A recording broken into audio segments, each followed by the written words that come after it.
Hello. Hey there. How's it Uh, going? Fantastic. We meet again, and it's I so great. know. Yeah, that the project continues. It continues with so many great guests, and we'll have another one today. Absolutely, absolutely. How have you been, Yakemi? No, I've been great. And I was just thinking about how there doesn't seem to be a shortage of light keepers in the world. And I wish that there was more conversation about that than the alternative. That's so You true. know, so Yeah. I'm just delighted that we're able to contribute in this kind of small way to the world, share the stories. Yeah. There are just so many people listening in as well that can just carry the message forward. It's giving Mm. that a hope and confidence. And yeah, I think we're doing good things here. And I hope people feel like they're a part of this journey with us. We are, and I really want to again just acknowledge both of you, all of us, for doing this. I think it's important to acknowledge ourselves as well. I think that's part of the light keeping journey, isn't it? Absolutely. 100%. Absolutely.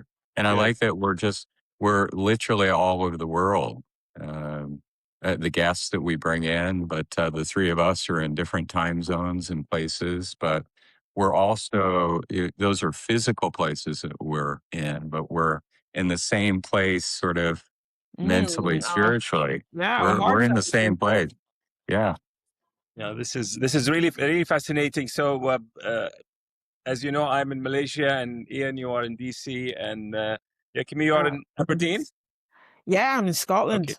okay, great. I think she's in the best place though of the three of us. It's, It's a little indeed. bit warmer at the moment, so I would probably agree. But if you asked me in December, I might say something differently. Great. It's going to be 102 degrees.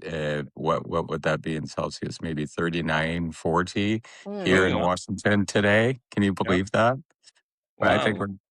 that's Yeah. So, that's hot. That yeah. is hot. So It's I hot. just want to say that in Malaysia, it's always around 30 to 33, and it's humid, but it's beautiful weather. And over the past couple of weeks, we have the durian season. I don't know whether you know the durian, the fruit.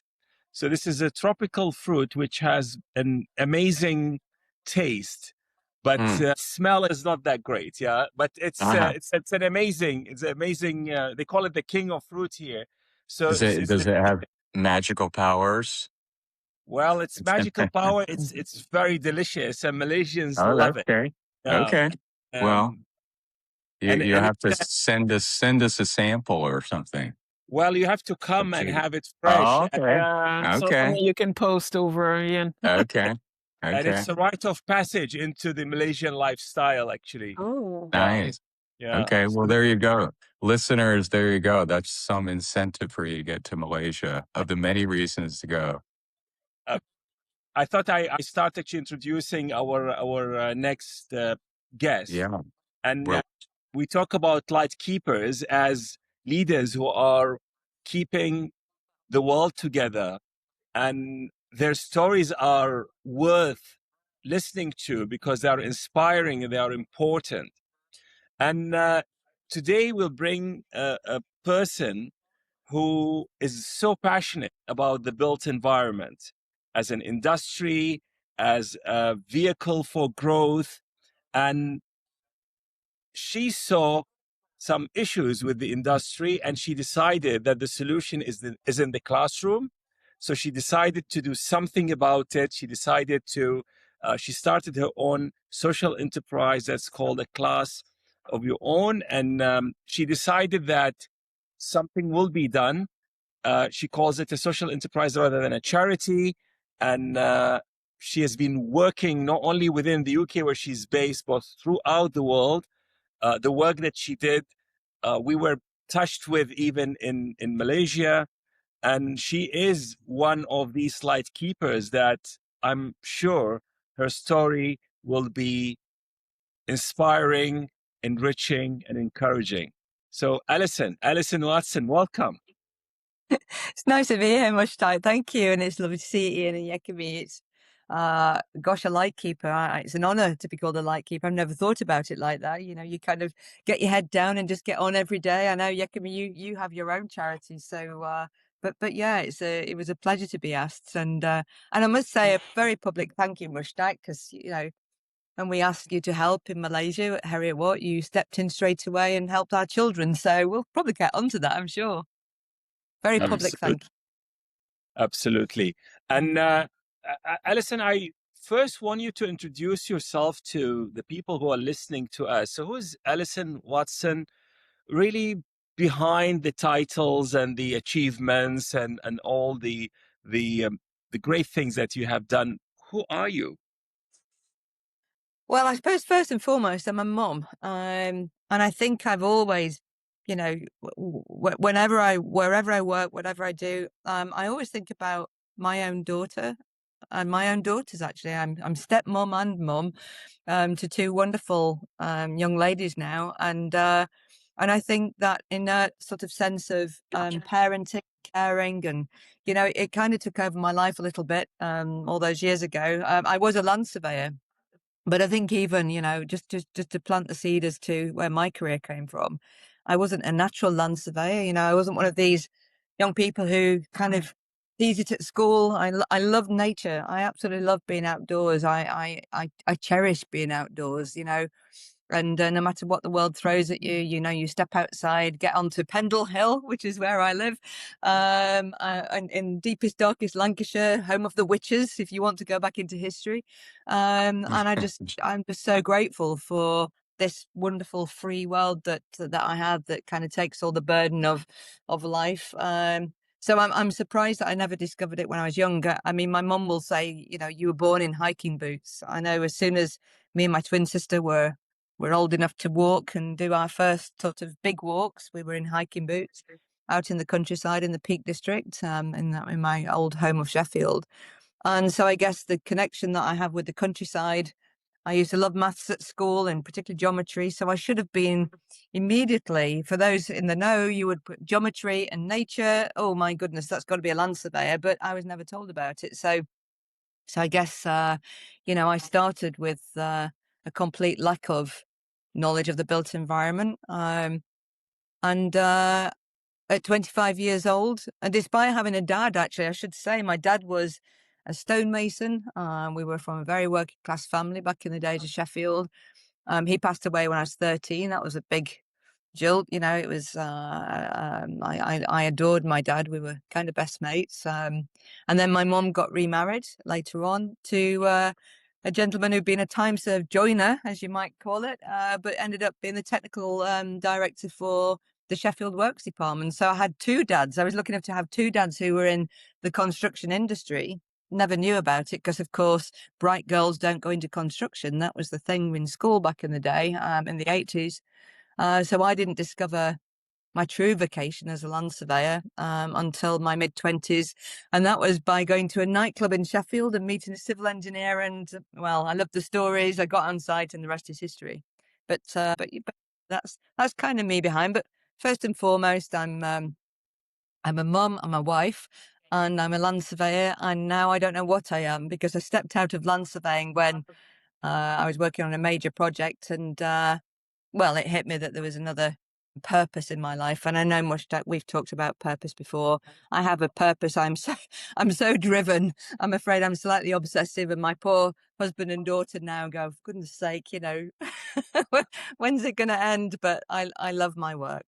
It's truly rewarding, and I have a real purpose to it. Fantastic. This is very authentic and very real. And thank you for sharing all of that with us. It means a lot. I want you, Alison, if possible, to frame the size of the challenge that you saw, or what did you really see that sort of spurs you into action, and made you realize that this is your light. Yeah, well, the light bulb moment, I guess, came. I was, you know, land surveying's hard. It's there's such a shortage. There was a shortage of land surveyors when I started, and there's a terrific shortage now. I don't think land surveyors, the whole geospatial industry is appreciated as much as it should be. And certainly I was so lucky. I got a big break in surveying when the UK government started to think about a new school building programme. This was a national programme across England. And I landed a contract to basically do topographical surveys and measure building surveys as part of the UK Building Schools for Future programme.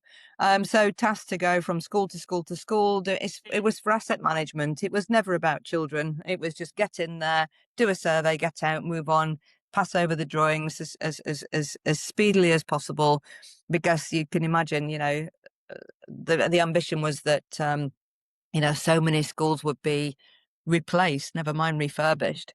So it was a massive campaign of the Labour government at the time, and I remember my first meeting with young people, which sounds crazy. Of course, I'd met young people before then, but never in this context. So, if you can imagine yourselves, I'd been given a warning by the head teacher. So my first school was Hackney High School in the east of London.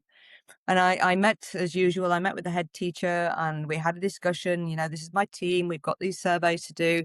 And he said, do not survey during break and lunch times for obvious reasons, which didn't seem obvious at the time until it happened. But for obvious reasons, because there's lots of children running around or young people running around. And if you know anything about surveying, you're looking down a telescope, you have to have line of sight. And of course, when there's lots of little bodies running in front of the telescope, that's not always easy. But I went in there knowing that I got a big job to do. We were brought from the north of England to London because we were cheaper. I mean, it's always something that, frankly, still disgusts me now, that it's always the cheapest price that gets the job. But we were even cheaper than the London firms. So we used to go down and blitz London. And that first day, when the head teacher said, don't survey during break and lunch times, I'm thinking, okay, that's an hour and a half that we're not going to survey. Time is money. So I ignored him.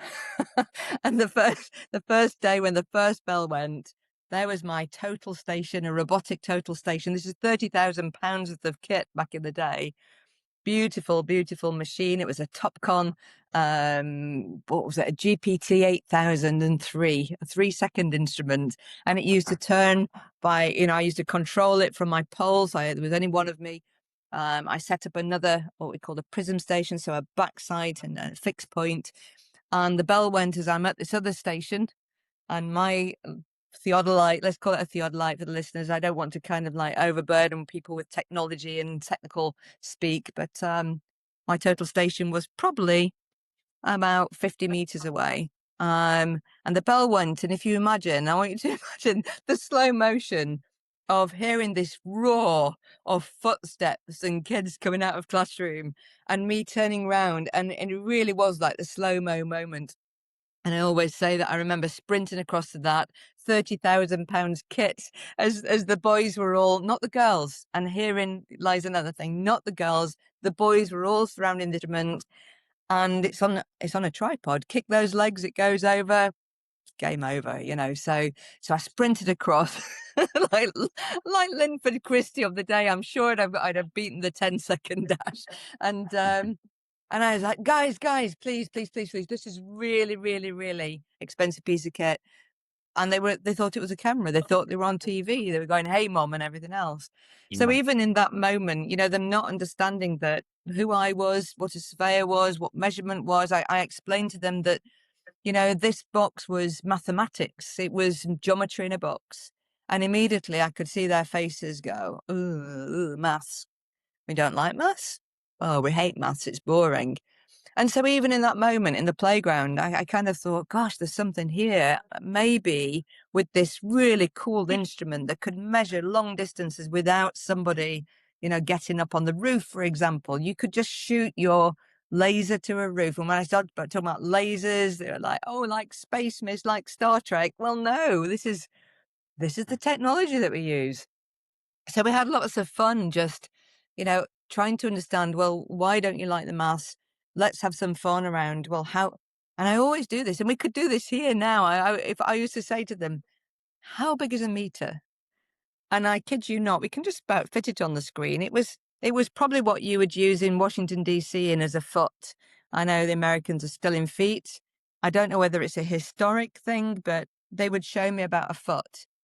And that's very worrying, because if you want to be an architect or an engineer or a surveyor, if you think that's a foot, if you think that's a meter, you're going to come up short every time. So we just had have lots of fun, and we'd start with estimating. How far do you think it is from here to there? How tall are you? How many U's fit between here and there? And we just had a lot of fun. And it was that light bulb moment that thought, gosh, we've had so much fun in the playground in half an hour, just doing very, very practical things that absolutely is maths, maths. It's, and you could see that these boys, were really, really switched on to it. We laughed a lot, and I like to think that I am a fun person. I do like to laugh. I'm happy all the time, despite, all the stuff that's going on in the world. Even watching stuff on the plane. I've just come out of Brisbane, just literally today. I was in Brisbane yesterday, and watching the news and all the terrible things that are going on in the world, and yet I still managed to, I guess, remain hopeful. And so I suppose I had hope for these boys, and I came home that night. And I said to my husband, I've just had this extraordinary experience that, I guess as a mum of, well, what was I? She was, 12 months old. She didn't know maths at that time. I never had the chance to discuss this with my baby girl. But it was that kind of, gosh, these kids, people like me could help. So that was the light bulb moment of determining to maybe just have some fun and write something that brought the built environment to the same place as physics and the law and finance and all the big careers, because these guys were just constructions for people who can't do maths, and here's these guys who couldn't do maths. So yeah, light bulb in the middle of a classroom, in the middle of a playground, and they just spurred me on to think at some point I'm going to write something. That's really great. And if you could just tell us a little bit about class of your own, and how did you get to do it? What's the philosophy behind it? How and how are you getting on with the great work that you are pursuing? Yeah, well, it came from that sort of light bulb moment. I guess I worked for another 5 years, and then we had a great recession, a global recession. If you remember, at the end of 2008, I think everybody in the world, their phones stopped ringing, and I'd met some lovely people on the way. We did some work together, and we kind of thought about this idea of, all these schools are being designed, they're being engineered, they're being constructed, and yet the children were just involved in it was sort of tokenism, get the children to be in a room and contribute some ideas of what a new school building could look like. And even though there were some really, really great days, it was just that kind of, it was only in the moment. They went home, maybe talked to their parents that, oh, I met architects and engineers today, and then it was back to school the next morning, and the world keeps turning, and nothing else was happening. So I thought, wouldn't it be wonderful actually if we empowered children to be us? And what could we learn if they were actually us? Because nobody knows school design better than children. They spend all their lives in it, most of their lives in it. So and that's where Class of Your Own came from. I wrote a little workshop, and I called it Design a Class of Your Own. And the whole idea was, if you think about, from an ambitious point of view, being in a class of your own means that you're going to be somebody, you are unique, you're good, you've got ambition, and there's nobody like you. And then a class of your own also, because if you think about the size of a secondary school, a high school, they're huge. And I just felt it was so overwhelming for children to contribute to such a big building and their ideas. And especially because the ideas had already been designed in 3 years ago. If a child suddenly said, well, I want I don't know, a swimming pool within my school, they were never going to get it, because the thing had been rubber stamped 3 years before. So I wrote a little workshop where children, and I wanted them to see that collaboration was everything, that working in a team was everything, and you're allowed to argue, and you're allowed to, have a disagreement and hopefully come up with a judgment. So it was about being mature about an argument and be able to take criticism and deal with criticism and offer feedback in a way that is kind rather than necessarily obstructive. So I wrote a workshop called A Class of Your Own, or Design a Class of Your Own. The children would take on roles. They'd be in teams of 10. So you'd have architects, engineers, surveyors. You'd have marketing, because of course they had to sell their ideas, so that was important. You'd have the company director in the middle, who would make sure that they were all aligning to an ethos. We had the sustainability officer, because this was really important that all their ideas were grounded in sustainable practice, just as we should have been in the real world. Although I'm not going to say that the BREEAM standards are particularly green. And so, but it was that wonderful opportunity to design an eco classroom. So instead of a big school that was green in its design and its engineering, and its fabrication and so on, we brought it down to child size. And that's been the ethos ever since, that we work on big projects, hospitals, the Olympics, but bring it down to child size, that it's manageable and they feel ownership. And that workshop basically of children designing this and then presenting it to the head teachers, and the head teacher would basically buy or commit to the classroom, the eco classroom that liked best, just kind of sprung the idea that children could be involved in these major projects.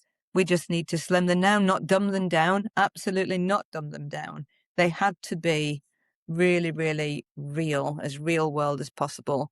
And the whole idea, I suppose, was that in setting up Class of Your Own as a social enterprise, we could actually help people like me, the land surveyors, the contractors, the architects, who needed to get on with their jobs, but needed also to demonstrate social impact.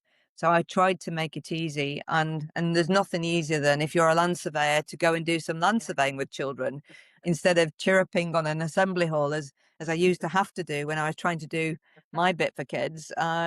It's getting the children out there and having the real role. So it made it easier for industry as well. Alison, your passion shines through.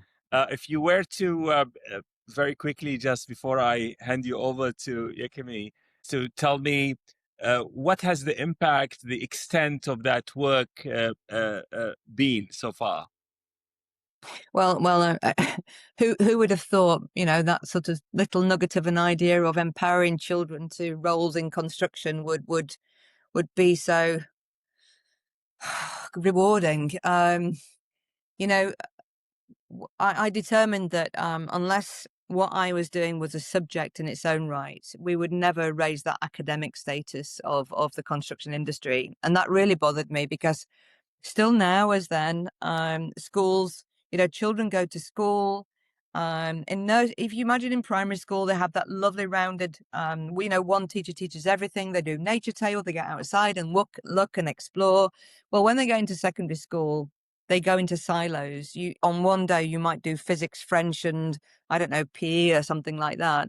I was really, really concerned that the narrative that was coming out of schools back in the day, and certainly in my time, probably why I never got into construction, is you will go to a Russell Group university, pass the exams, you just have to get your GCSEs or your hires and your A-levels.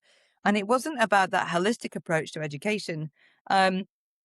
So I started to write qualifications based on, again, real projects. And these qualifications had to be backed by industry. They had to be backed by universities. So, Harriet, what university? University of the West of Scotland, everybody was backing this. And I'm so grateful for that, because when I submitted the first qualifications, I was told by the Department for Education that in order to be academic, I had to have the backing of at least 5 universities.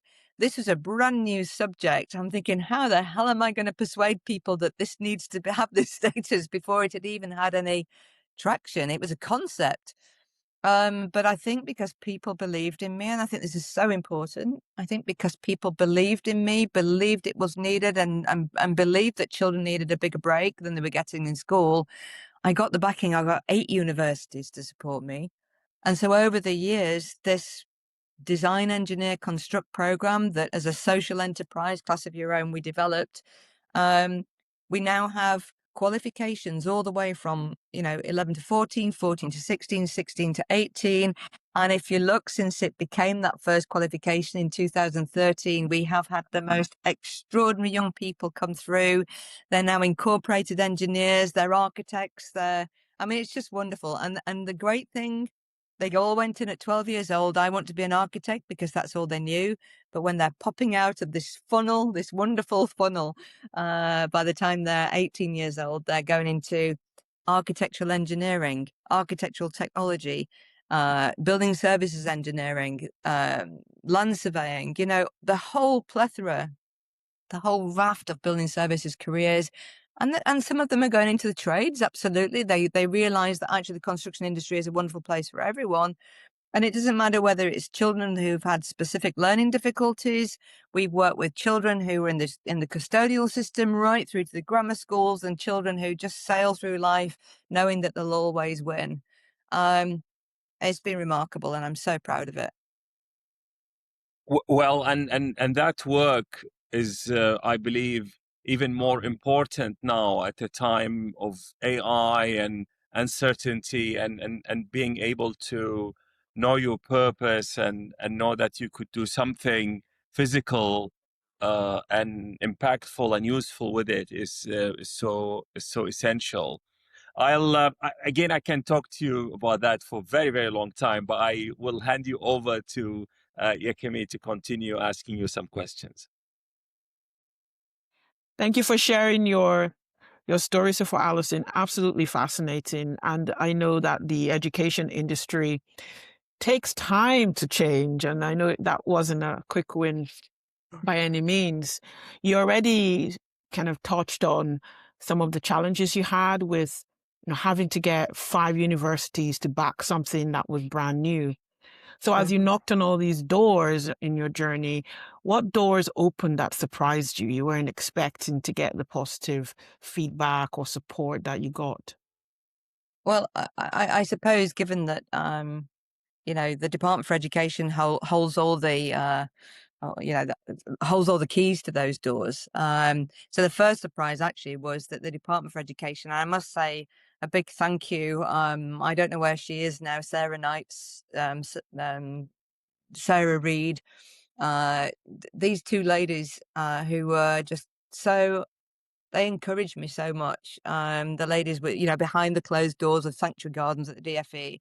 So I went down with, the first time I went down with 6 box files. The wonderful Peter Horsfall, Diane Lloyd at John Moores University had worked with me to help me with, what is pedagogy? Because I was a land surveyor. I didn't know anything about educating. I'm not a teacher. So I had to learn the language of education and the ethos of education.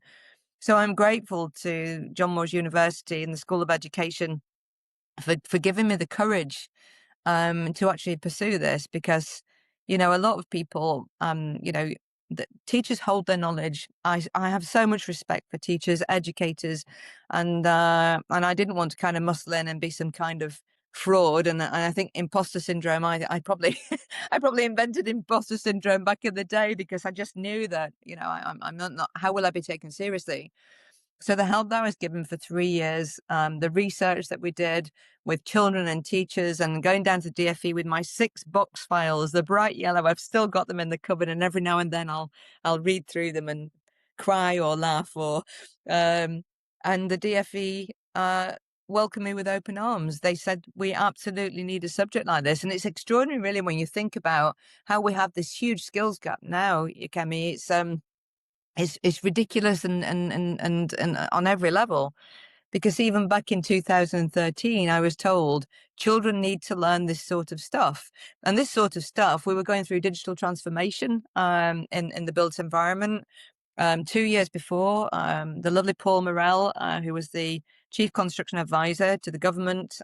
He'd launched the level 2 BIM mandate, building information modeling management. I mean, you know, it's got so many different acronyms now in it, but the point is that the government was mandating this kind of approach, you know, in terms of digitalization of and transformation of the construction industry. So actually, to present this to the DFE, the timing was perfect. And I can remember sat at the table at DFE and I'm feeling like I was practically begging them to give this academic equivalency. It had to be equivalent to GCSE and then an A level. And there was a chap sat at the table, and I wish I knew his name now, because he just popped his head up and said, "Well, what child doesn't need to know about BIM?" And I, I often say I could have jumped across the table and hugged him, because he was absolutely on message. And the reason why he said that is because he was then working with the Department for Business Innovation and Skills, as it was BIS at the time, and the lovely Peter Hansford, who replaced or stepped in the shoes of Paul Morrell as the next government chief construction advisor. They were working on the construction 2025 white paper, and of course skills went into it. And even, you know, there's probably a line attributed to the work that we were doing that, you know, children should be introduced to this from 12 to 14, and the Design Engineer Construct program and Class of Your Own are doing good work in this field. I think we were the only curriculum program that was actually cited. So yeah, I mean, I always say, because it has become so hard, you know, you would think it gets easier as the more you go on. It's become harder because, of course, the curriculum now has been narrowed so much. I know that it's been unlocked again, and if Andy Burnham does get in to be our new Prime Minister, then I know he has a view on a more parity of esteem with vocational education and academic. But no, so I suppose the doors that opened was, first of all, the DFE.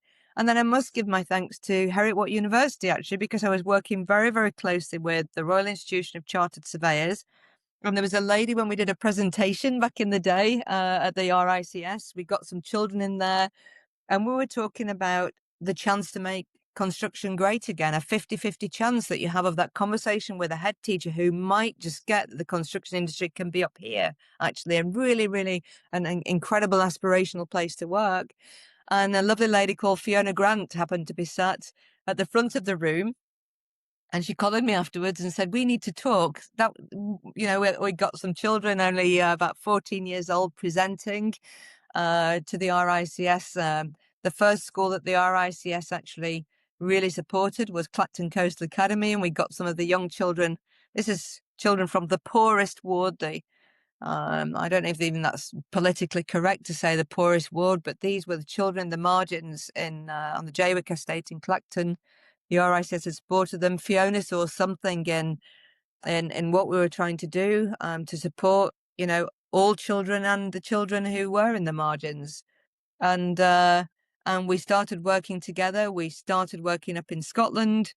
We had an amazing work of support of Alex McLaren as well. And we did some extraordinary work, really researching down into this intersection of industry and education, working together, bringing the two together, which I suppose is what I was doing. I'm industry, you know.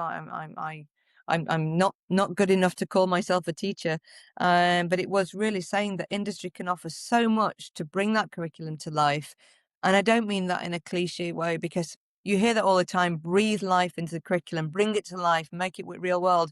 Well, we are real people that we use education in context. And if you ever thought that, you know, there was no need for maths in the world as a young person, well, we use it all the time.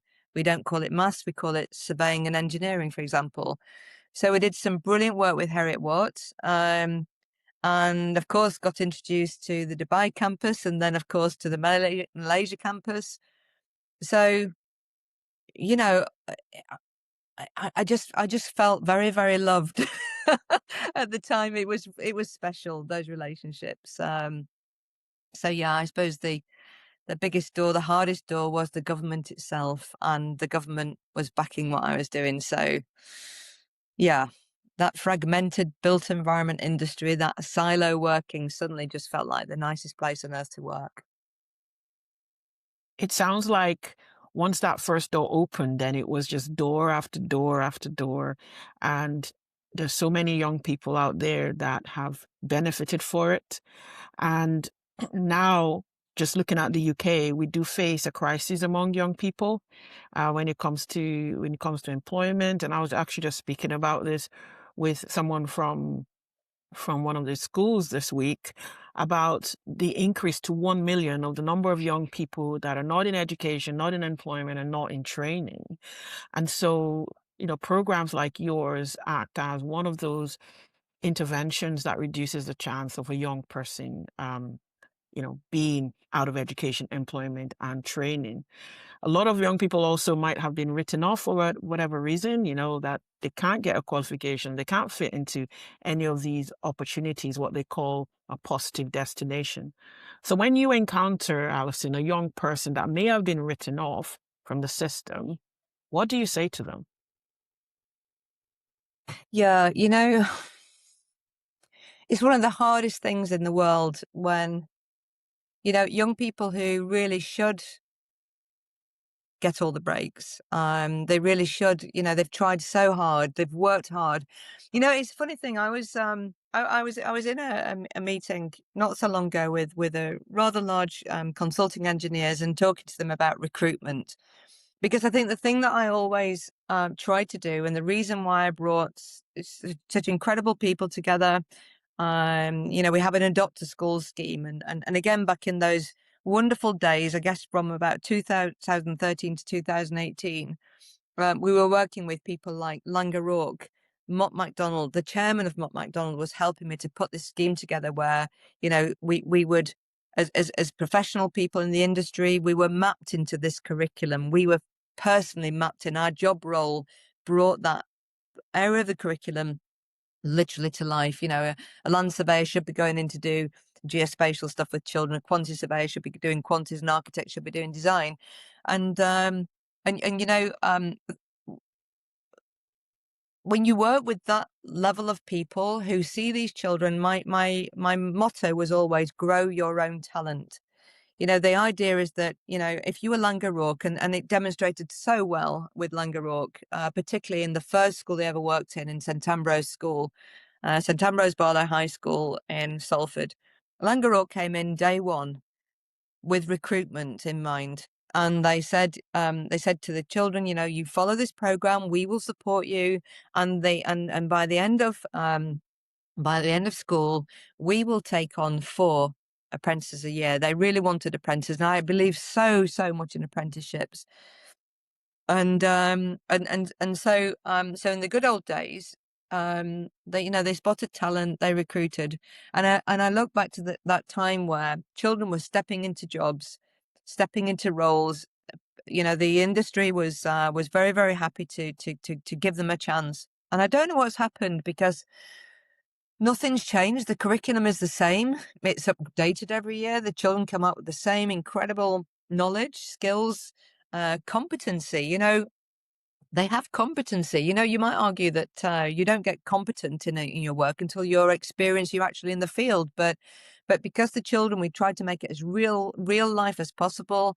The technologies that they use and the attitudes they have, meeting lots of people from industry who, again, can criticize or critique their work and support them and make recommendation, and the children can actually go with that and do something else with it. I find it extraordinary that some of our children now, come 2026, they've demonstrated that they have the knowledge and the skills. They've demonstrated that they are committed to the built environment, but not just the built environment, to their field in the built environment. So even at 18 years old, they've made a distinct choice of where they're going to be. There's no dropout. Apparently the biggest dropout rate is architecture. Dropout year 1, big dropout. And that's around the world, by the way, because again, I say normal children, children who've only ever been open to the standard academic curriculum in high school. They don't know built environment, so they go into university day 1 with no real understanding. But our children have this understanding. We've given them this opportunity and trained their teachers so well. I mean, our teachers are extraordinary.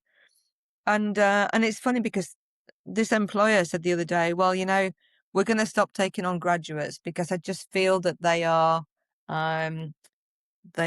entitled. Now you think about that, entitlement, and I had a big issue with that word, with the use of that word, and it would be interesting to have your take on it, particularly with your connections into universities, because this is my take on entitlement. From 5 years old, a child is told, do well at school and you'll be okay. So when you're a little, it's do well at school, and, you know, it might be that you, I don't know, it's certainly not talking about jobs at 5 years old, but you're talking about doing well.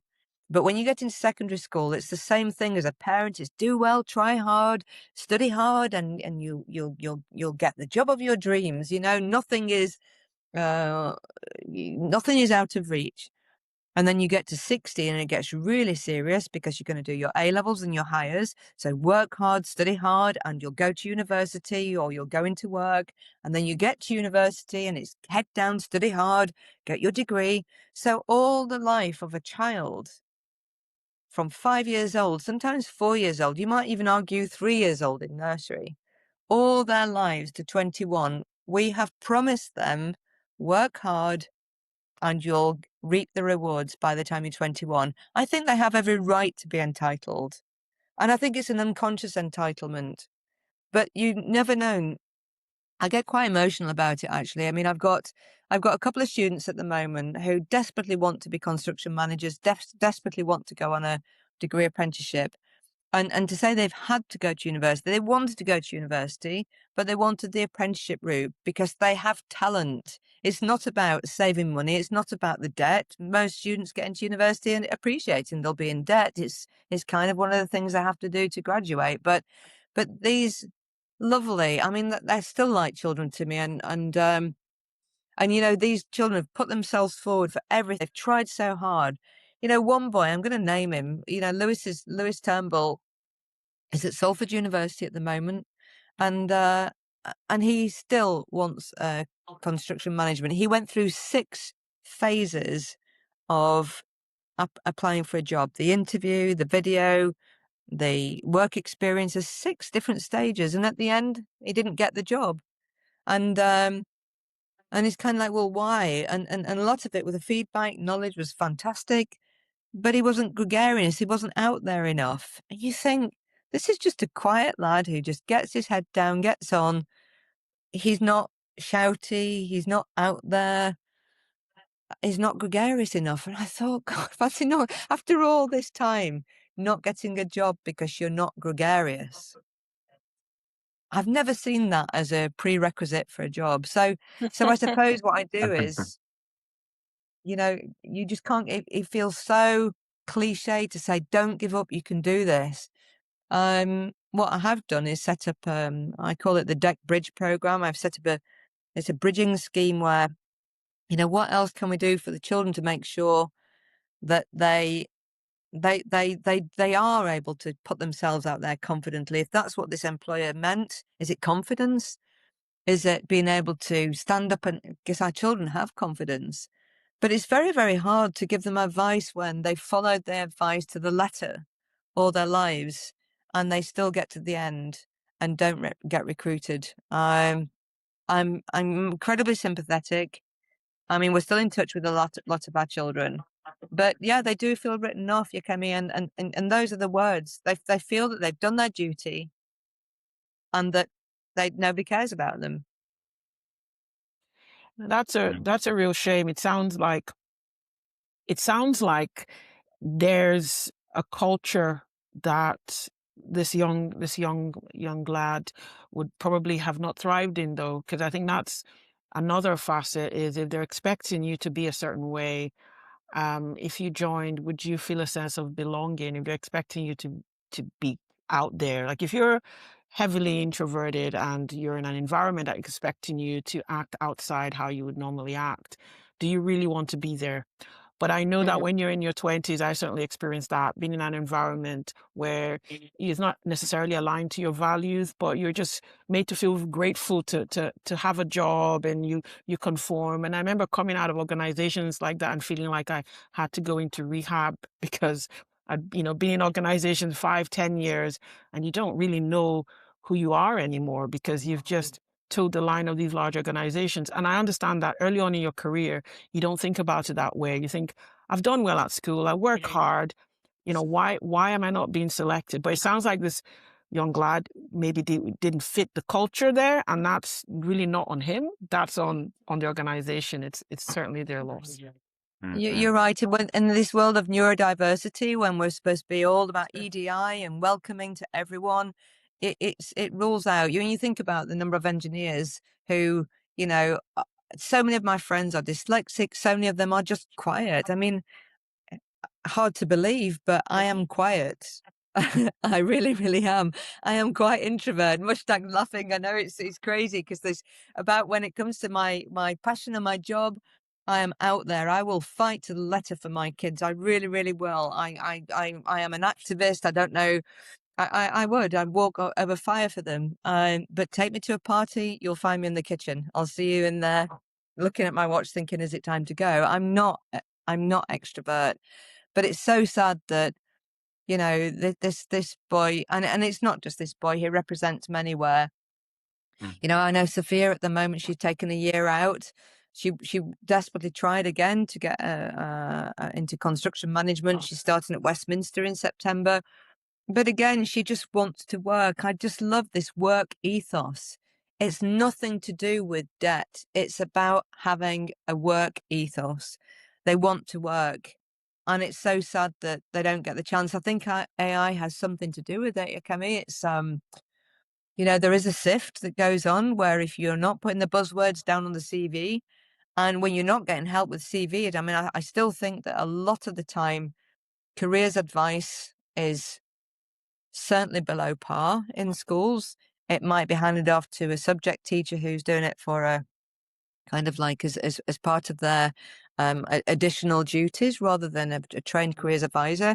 But even the trained careers advisor, just to give you an example, I heard one say years ago, oh, don't worry about maths. You don't need maths to be an architect. You just need to draw well. And I stepped in, I said, please ignore that advice. That is not true. And most of the universities won't accept you without maths. So you need to do your maths, but let me help you with that, I just think children are becoming more and more like numbers and targets and how many exams did you pass? And, when you think about it, it's not just the NEETs, the Milburn reviews, drawing up a million NEETs, but it's also special needs. Special needs has been on the back burner for years. Our government should be ashamed at the way they've treated special needs, and the parents just they despair of what to do. And, I do think that education like this is just so helpful because it's for everyone. And we've proven that. But of course, making it accessible to everyone is very, very difficult when the government's fixated on core subjects with no application. I should get in my soapbox, really. I feel like we need to go out and maybe have lunch or coffee, and there'll be lots to chat about. But I did have one more question before I pass you on to Ian. So you embedded the design engineer construct program within schools across the UK and internationally. And even from my time being an entrepreneur as well, I know that things like that take a lot to scale, and you've managed to scale that. So how did you keep the quality and the soul of the program? And were there any parts that you had to kind of let go of in order for it to actually scale and benefit far more people? That's a great question. So when we scale, we are by no means big. We're not big. There are 8 wonderful people work at Class of Your Own. Most of them are teachers who have taught the DEC program, Design, Engineer, Construct. I'm just going to call it DEC. It's easier for listeners. So first of all, we needed credibility. I can't go out there to a teacher and say, hey, it's easy, you'll be okay. I know it's a bit scary and built environment is not your subject. And for the most part, it's not we don't necessarily have teachers who've been architects and engineers. We're lucky that we've got a few, but generally speaking, these are teachers who've come out of school, gone to university, gone back into school, but as a teacher. So the first thing is the approach we take is all about family. We care an awful lot. And if you're going to work for a class of your own, if you don't care, you're not going to last very long. I'm going to be honest. And the people that we work with as well, we have this big extended family that is, universities, the built environment. I mean, it's no surprise that, that Heriot-Watt University in Malaysia, particularly under the guidance of Mushtaq, got involved because I have great regard for what you do, Mushtaq, with the curriculum of purpose. I know you've put that into or shared your knowledge with some schools. And I think it is that thing. It's a sense of purpose. This is not just a qualification. It's not just a curriculum. It's a way of life. And I think that caring extends around the world, because the one thing that we all are as human beings, number one, we all build. That's for sure. We might have different standards that we align to, or that we must follow. But we all build, and we all have children. And the one thing that I always say to people, even when I'm asking for help from industry or from academia, or indeed trying to sort of support teachers, is that, imagine that these are all your own child. And I think the approach to take, and a lot of frustrations that I might have, is, we can be very, very ignorant of children because they're not our own. So somebody else's problem, we want to encourage them. It's somebody else's problem. So, if we don't choose to work with that particular school because we're all busy people, then, but I think if we step back and say, if that school was just full of, our children, that same child replicated, over hundreds and thousands, we would behave very, very differently. So it's really, really important that we set that ambition and we set that standard for every school we work with. And I like to think that the teachers around the world, no matter where they are, feel supported, feel that they can just pick up the proverbial phone and dial in if they want some support and some help. We're very, very human in the way that we train. We will go to, despite the air miles, it bothers me that we try to be sustainable, but we do get on a plane and we go and train. So our lovely head of teacher training, Vicky, she's just come back from South Korea. Daniel, the education director, just came back from China. We're off to Malaysia again soon, so see you soon, Mushtaq. Daniel's coming over again. I've just come back from Brisbane, and again, it's about our ethos. We care, number one. We care very much, and we'll always go the extra mile because we're a family. So I guess that's how we scale. We scale because we have a great respect for the teachers. Thank you so much, Alison. I feel like there's lots more we could be chatting about, but Ian has some fantastic questions as well. Over to you, Ian. Thank you. I am so lucky to be and fortunate to be in this spot where I can be the number 3 batsman here in the order of just listening to all these questions. I think I have so many notes and thoughts. It's really quite all over the place. But I have the good fortune of asking you a question about legacy, the future, looking forward. You've already touched on some of these concepts. But maybe we put your land surveyor hat back on and polish the scope a bit and think about the future and look ahead. You're very focused on Brisbane 2032, is that right? And just Well, looking yes. ahead of it. Yeah, yeah. So I guess I would ask, you're working to leverage these once in a lifetime opportunities to bring children and young people alongside the industry professionals. What do you see sort of with that work? How does the future look, shaping a generation of these individuals? What does these sort of linkages and connections look like into the future for you? Yeah. I'm so glad you asked me that. when I first went over to Brisbane, and let's face it, LA, in your own fair country is happening in 2 years as well, Ian. The Olympics is huge. And when, 2012 was again, something we worked on a legacy program for 2012. So London Olympics, I mean, it was tremendous. It was, I remember watching it, the opening ceremony, the closing ceremony, their amazing athletes. And across the country, it wasn't just London. We tried to make it a country feel. An incredible opportunity for young people to get involved in a huge infrastructure project. But I still had a kind of, what a shame that the legacy happened afterwards, because legacy programs are usually afterwards. How do we keep the message going? How do we keep the torch burning, if you will?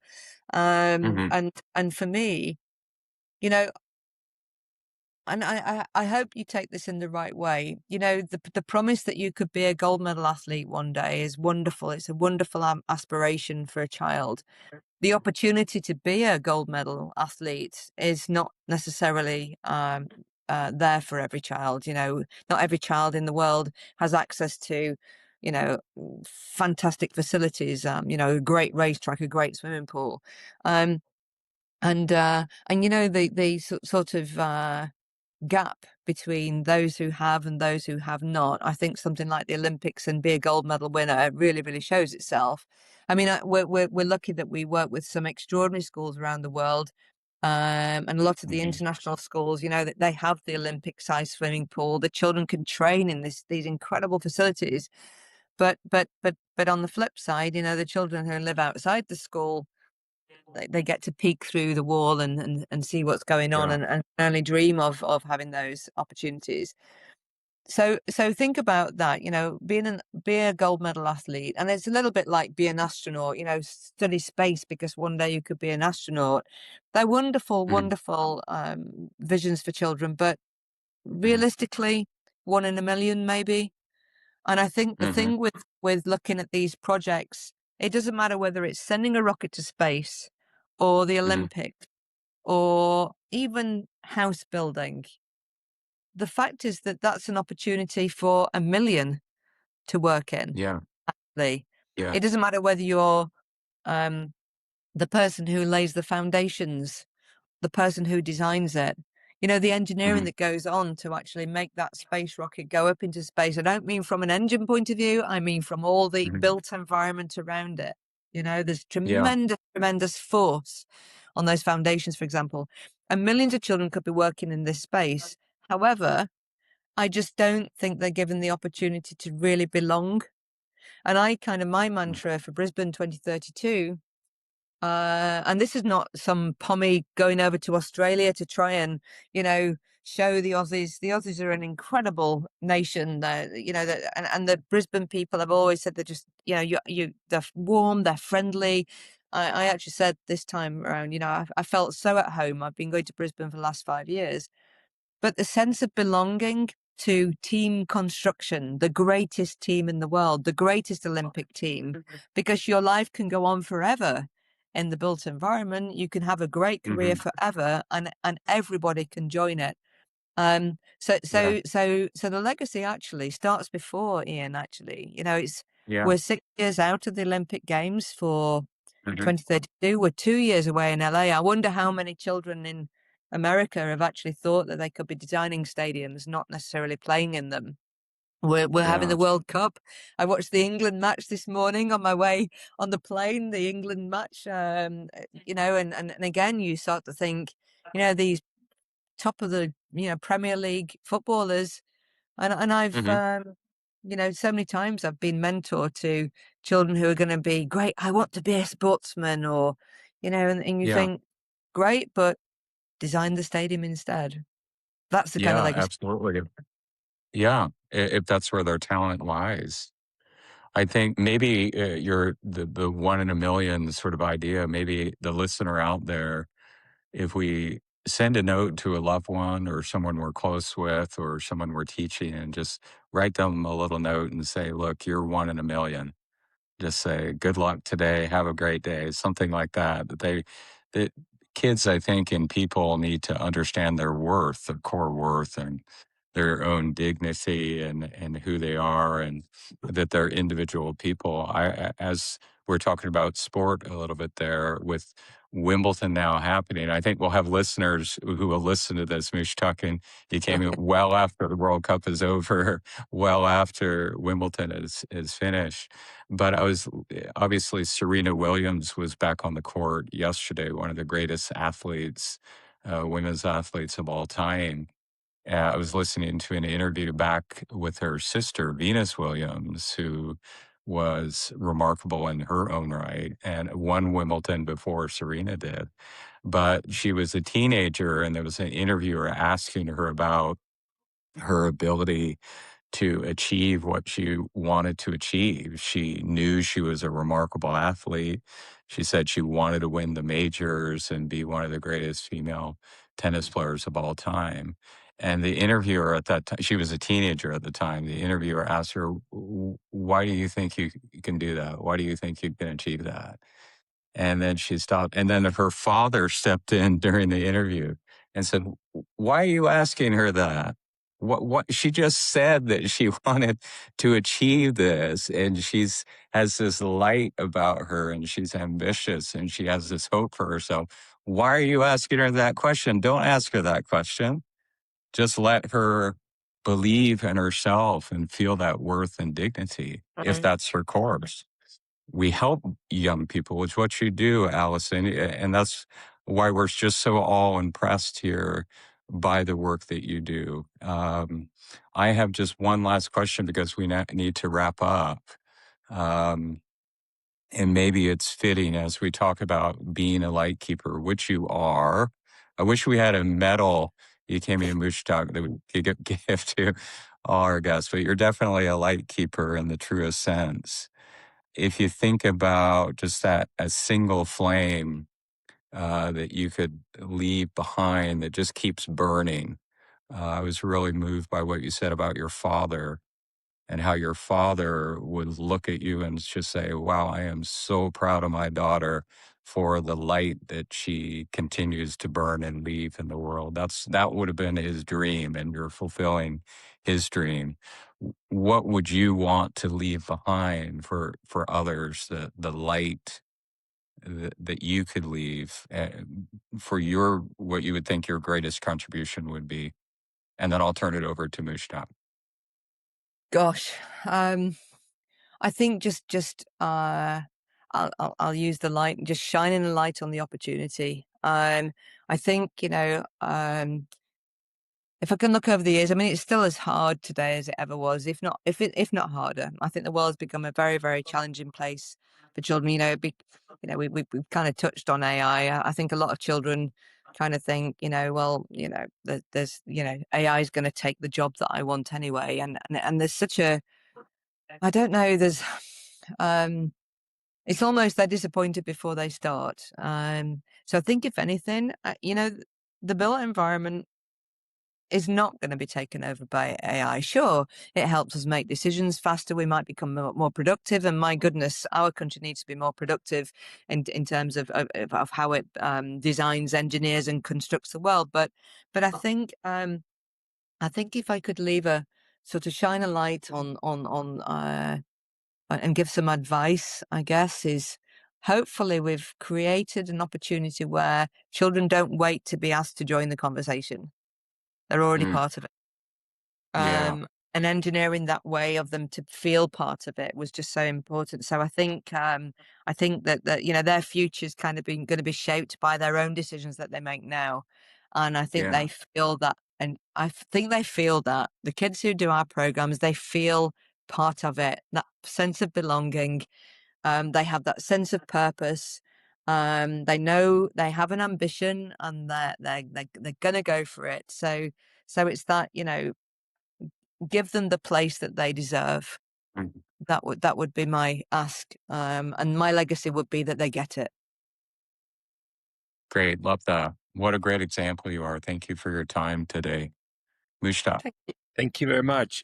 Alison, this was rich, encouraging, hopeful. So thank you very much for your time. my last question to you is, if you have the opportunity to spark one idea, one thought in the minds of young people, or even in the mind of one young person, what would that thought or idea be? Yeah, go and talk to your teacher. Believe in your teacher, and I think, you know, I actually, yeah. So for young people, it is absolutely to understand their place in the world, and that they have the means to be part of it. But I think if there was a spark, I'd actually give it to their teachers, Mushtaq, because I think teachers these days probably have little self-worth. They don't feel appreciated. It's very, very hard. So actually, I would say believe in your teacher and please the world. Make more space for teachers, give them more respect, and give them the time that they need to teach. You know, let's get back to. I remember one teacher said to me, when I teach your program, lovely Katie Ferrara in Jersey, she said, this is why I got into teaching. And I think teachers don't have the respect that they used to have. So believe in teachers again. And let's help teachers to hold our children, give them the path that they want to go on, and help them shape themselves. You know, they're wonderful people. And yeah, the medals should go to the teachers, most definitely. What an amazing thought and idea. Really appreciate it. Alison, thank you very much for your time, for your contribution, for the work that you've done, for the work you continue to do, for the work that you will be doing in the future. We are richer because of you. We are deeper, more authentic because of you. So thank you for being a light keeper. Keep on shining the light. Thank you. Thank you so much. Really, really enjoyed it, and lovely to see you all. Bye-bye. Thank you.